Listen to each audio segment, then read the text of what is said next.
Oxytocin, जिसे love hormone भी कहते हैं। ये नाम तो हम सबने कभी ना कभी सुना ही है, पर क्या ये हार्मोन सच में सिर्फ प्यार और अपनेपन के बारे में है? आज के इस विश्लेषण में हम इस मशहूर नाम के पीछे छिपे गहरे और कई ज्यादा शक्तिशाली विज्ञान को समझेंगे। तो चलिए शुरू करते हैं। तो सबसे पहला सवाल तो यही उठता है, आखिर इसे लव हार्मोन कहते ही क्यों हैं? हमारे शरीर में इतने सारे केमिकल्स हैं, फिर इसी एक को इतना रोमांटिक नाम क्यों मिला? देखिए, इसका जवाब छिपा है हमारे रिश्तों को बनाने और उन्हें निभाने की इसकी अनोखी काबिलियत में। हाँ, इसे कडल हार्मोन भी कहा जाता है, क्योंकि ये सच में हमारे रिश्तों की नींव है। ये वो केमिकल मैसेंजर है जो हमारे अंदर विश्वास और अपनेपन की भावना जगाता है और हमें हमारे दोस्तों, परिवार या जीवन साथी के और भी करीब लाता है। और इसका असर सिर्फ एक अच्छी फीलिंग तक ही सीमित नहीं है, ये काफी गहरा है। ऑक्सीटोसिन लोगों के बीच भरोसा बनाता है।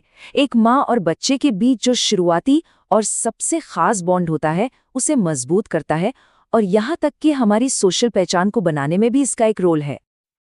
तो अब तक सुनकर तो यही लगता है कि ऑक्सीटोसिन हमारे सामाजिक जीवन का एक बहुत ही नर्म और कोमल हिस्सा है। लेकिन क्या यही पूरी कहानी है? जी नहीं, बिल्कुल नहीं। असल में ये तो कहानी का सिर्फ एक साइड है। इसका एक दूसरा, कहीं ज्यादा शक्तिशाली और हैरान कर देने वाला पहलू भी है। यहाँ देखिए, इसकी दोहरी पहचान एकदम साफ दिखती है। एक तरफ है इसका कोमल पक्ष जो सोशल बॉन्डिंग और विश्वास बनाता है, और दूसरी तरफ है इसका एकदम पावरफुल साइड जो बच्चे के जन्म जैसी एक इंटेंस फिजिकल प्रोसेस को कंट्रोल करता है ना कमाल की बात कि एक ही हार्मोन ये दोनों बिल्कुल अलग काम करता है। तो चलिए अब इसके इसी शक्तिशाली पक्ष को थोड़ा और करीब से देखते हैं और समझते हैं कि ये हार्मोन हमारी जिंदगी के सबसे बुनियादी प्रोसेस यानी जन्म को कैसे मुमकिन बनाता है। महिलाओं के शरीर में ऑक्सीटोसिन का सबसे जरूरी काम है बच्चे के जन्म के दौरान गर्भाशय में जोरदार संकुचन यानी कंट्रैक्शंस पैदा करना। आप समझ लीजिए कि यही वो इंजन है जो जन्म की पूरी प्रक्रिया को ताकत देता है और उसे आगे बढ़ाता है। पर सवाल ये है कि ये होता कैसे है, मतलब हमारा शरीर इतने पावरफुल इफेक्ट के लिए इस एक हार्मोन का इस्तेमाल कैसे करता है?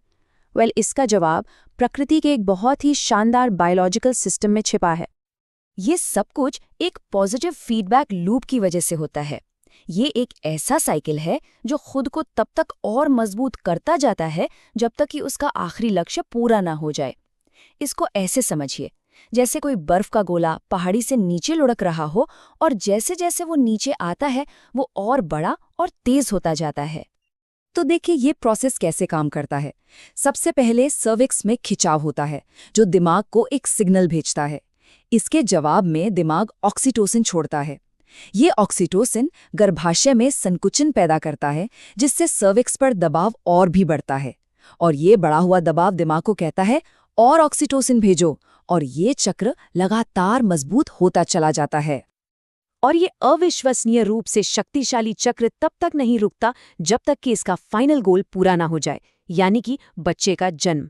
सच में ये प्रकृति के सबसे पावरफुल बायोलॉजिकल सिस्टम्स में से एक है।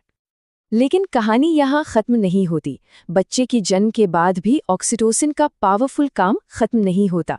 ये गर्भाशय में संकुचन बनाए रखता है ताकि प्लासेंटा बाहर निकल सके, और सबसे जरूरी बात, ये बहुत ज्यादा खून बहने से रोककर माँ को सुरक्षित रखता है।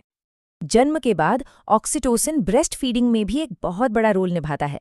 जब बच्चा दूध पीता है तो ऑक्सीटोसिन रिलीज होता है जो दूध बनाने वाले सेल्स पर दबाव डालकर दूध को बाहर निकालता है।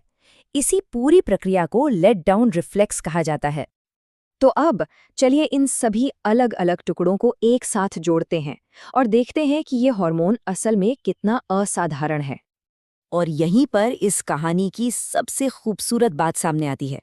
जरा सोचिए, वही केमिकल जो बच्चे के जन्म की इतनी तीव्र शारीरिक प्रक्रिया को चला रहा है, वही केमिकल माँ और उसके नए जन्मे बच्चे के बीच पहले इमोशनल बॉन्ड को भी मजबूत करता है। यह शारीरिक शक्ति और भावनात्मक जुड़ाव का एक परफेक्ट संगम है। तो संक्षेप में कहें तो ऑक्सीटोसिन की एक दोहरी प्रकृति है।